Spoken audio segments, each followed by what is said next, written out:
Mukama yeebazibwe nate mwenna abaana ba Mukama abagoberera okuyigiriza kwaffe kuno. Twebaza Mukama nti atutambuza mu mwaka guno gwonna okuva lwe twatandika okubeera nga tuyiga ku ky'okuyigako kyaffe ekigamba nti okutuukiriza ekigendererwa kya Katonda kyakulinako mu bulamu buno.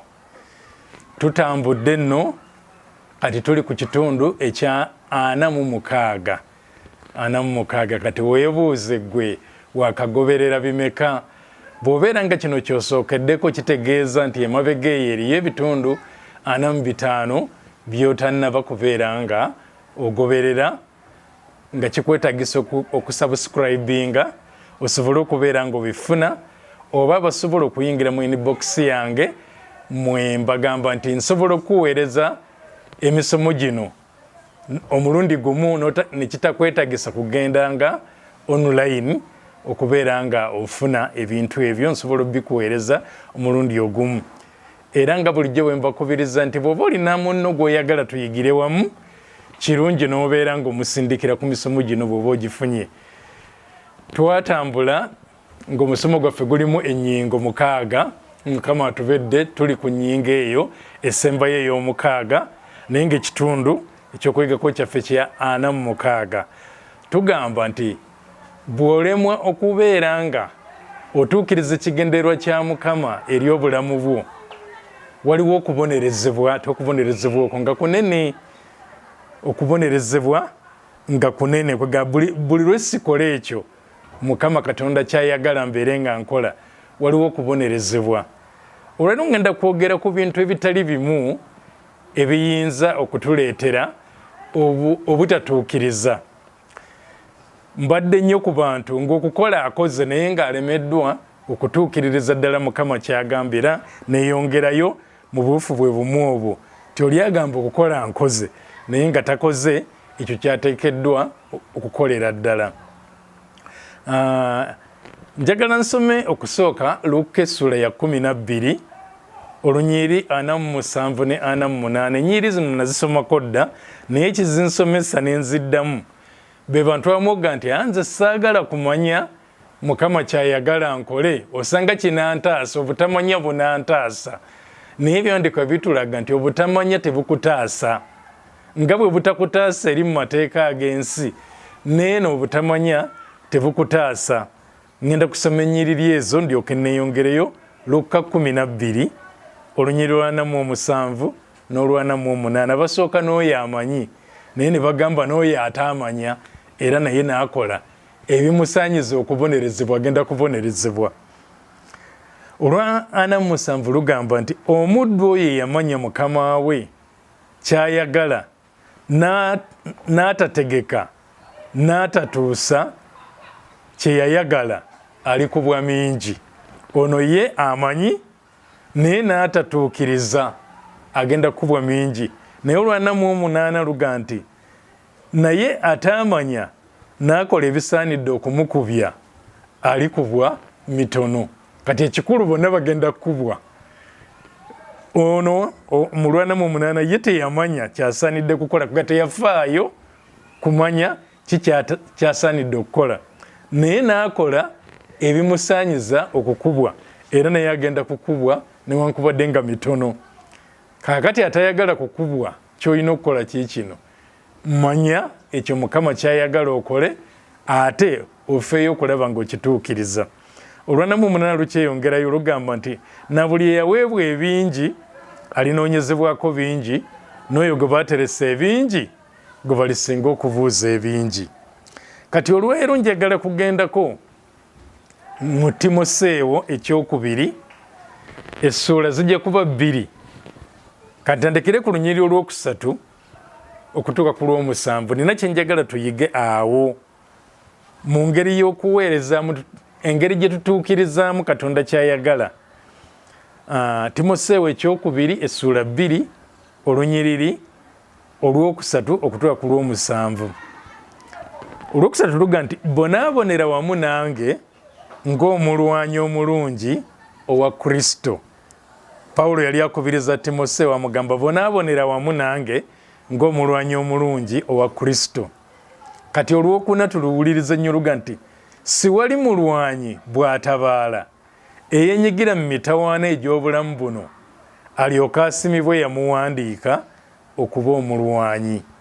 Nti bw'obeerako eyakuwandiika ng'akuwandiise kubeera mulwanyi, ng'akuwandiise kubeera musirikale, takusuubira kwetaba ate mu mitawaana egy'obulamu buno toyingira ate mu ebyo eby'abantu abatali bajaasi.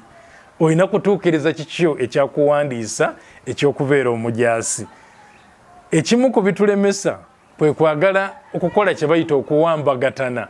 Wewandiikibwa kubeera mujaasi n'oyagala ate owambagatane n'ebirala, okole ebirala ebitali bibyo, n'omaliriza nga ky'oteekeddwa okukola tokikoze naye ng'owambagatanyeemu n'ebirala. Olwokutaano erugamba nti naye era omuntu bw'awakana taweebwa ngule bw'atawakana nga bwe kyalagirwa, nga kitegeeza bwe mbeera nga ndi mu mpaka ez'emizannyo oba za mbira oba zaaki, wabeerawo amateeka agafuga empaka ezo. Kati ne bwe mbeera nga nze nsoose ku kaguwa naye nga saagoberedde mateeka, maliriza nga siweebwa ngule. Ebyo nja kubeera nga nyongera okubinnyonnyola. Kati olw'omukaaga ga nti omulimi akola emirimu kimugwanira okusooka okutwala ku bibala. Olw'omusanvu n'agamba lowooza kye njogedde kubanga Mukama waffe anaakuwa okutegeera mu bigambo byonna. Era ekyo kyensaba nti Mukama atuwe okutegeera mu bigambo bino bye tugenda okubeera nga twongera okugaba n'olwaleero.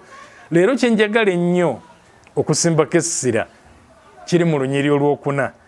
Timoseewo ekyokubiri essuula 2 olunyiri olwokuna luga nti siwali mulwanyi bw'atabaala eyayingiza mu mitawaana egy'obulamu buno alyoka asiimibwe yamuwandiika okubeera omulwanyi. Nti bw'oba wawandiikibwa kubeera kino, kola ekyo kye wawandiikibwa okutuukiriza. Katonda kye yakuteeseza okuba nga kyokola, ekyo kyakusuubira okubeera ng'okola, takusuubira kuwambagatana na birala. Kubanga okuwambagatana kwe kukwata kino na kino na kino by'otateekeddwa kubeera nga obikwata, n'omaliriza nga ky'oteekeddwa okutuukiriza kikulemye, oba ng'oyonoonye ebyo ne by'obadde otuukirizza. Mu by'omumirembe ekyokubiri, mu kitabo eky'ebyomumirembe ekyokubiri essuula eno eya 26 yonna bw'oba ogisomye eyogera ku kabaka ayitibwa Uziya. Kabaka Uziya yali omu ku bakabaka abalungi, era Bayibuli egamba bw'oba otandikidde ku lusooka nsoma ebyomumirembe ekyokubiri essuula eya 26 nti awo abantu bonna aba Yuda ne baddira Uziya eyali yakamaze emyaka 16 ne bamufuula kabaka mu kifo kya kitaawe Amaziya. Kati Uziya n'akola ebirungi, n'azimba Erosi n'akizaayo eri Yuda, kabaka ng'amaze okwebakira wamu ne bajjajjaabe. Uziya yali yakamaze emyaka 16 bwe yatanula okufuga, n'afugira emyaka 52 mu Yerusaalemi, ne nnyina erinnya lye yali Yekiriya owa Yerusaalemi. N'akola ebyo ebyali mu maaso ga Mukama ebirungi nga byonna bwe byali kitaawe Amaziya bye yakola. Ne yeesimba okunoonya Katonda mu nnaku za Zekkaliya eyalina okutegeera mu kwolesebwa kwa Katonda, era ebiro ebyo byonna lwe yanoonyanga Mukama, Katonda yamulabyanga omukisa. tuli ku Uziya. Katonda yamulabyanga omukisa n'akola bingi nnyo mu maaso ga Mukama era n'alaba omukisa. Kambuuke olw'obudde bwange nsome olunyiriri luno olw'omwenda. Era nate Uziya n'azimba ebigo mu Yerusaalemi ku luggi olw'oku nsonda ne ku luggi olw'oku kiwonvu ku bbugwe wakyukira n'abinyweza. N'azimba ebigo mu ddungu n'abajja ebidiba bingi kubanga yalina ebisibo bingi ne mu biwonvu ne mu lusenyi. Era yalina abalimi n'abalongoosa emizabbibu mu nsozi ne ku nnimiro engimu kubanga yayagala nnyo okulima. Yalina ebintu bingi. Mukama yamuwa omukisa kubanga yakola ekyo Mukama kye yali ayagala. Awo njagala okubuuka ngenze ku lw'15. N'akolera mu Yerusaalemi ebyuma ebyagunjibwa abasajja ab'amagezi okubanga ku bigo ne ku nkomera ebyokulasa obusaale n'amayinja amanene. Erinnya lye ne lyatiikirira wala kubanga yayambibwa kitalo okutuusa lwe yafuna amaanyi. Bayibuli etulaga nti ono omusajja ku lukomero olwo ku bbugwe yali yateekako n'ebyokulwanyisa ebyasobolanga okukasuka amayinja amanene amakulu ng'ebikompola bye tulaba ennaku zino mu biro bya Uziya byaliyo yabikola. Naye olw'16 lugamba naye bwe yafuna amaanyi omutima gwe ne gugulumizibwa n'okukola n'akola ebyokukyama n'ayonoona Mukama Katonda we kubanga yayingira mu yeekaalu ya Mukama okwotereza obubaani ku kyoto eky'obubaani. Kaakati kyenjagala tulabe wano nti akoze bulungi nnyo nga kabaka. Mukama yamuwa kubeera kabaka, akoze bulungi nnyo nga kabaka, naye kati ayagala okuwambagatana n'ebitali bibye abinonooze amalirize nga abikwataganya. Si bibye naye ayagala abeere nga abikwasaganya. Olw'16 bwe tugaye nti naye bwe yafuna amaanyi omutima gwe ne gugulumizibwa n'afuna amalala. Amalala gatukola bubi mu kutuukiriza ekyo Katonda kyeyagala otuukirize.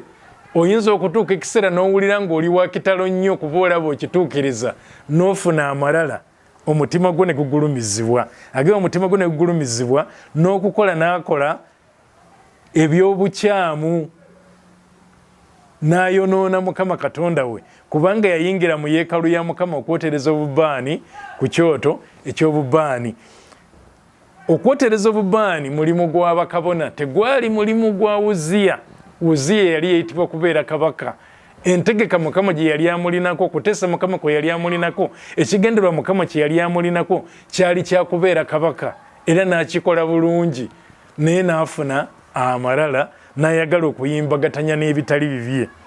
Olw'17 luga nti Azaliya kabona n'ayingira ng'amuvaako ennyuma era wamu naye bakabona ba Mukama 80 abasajja abazira.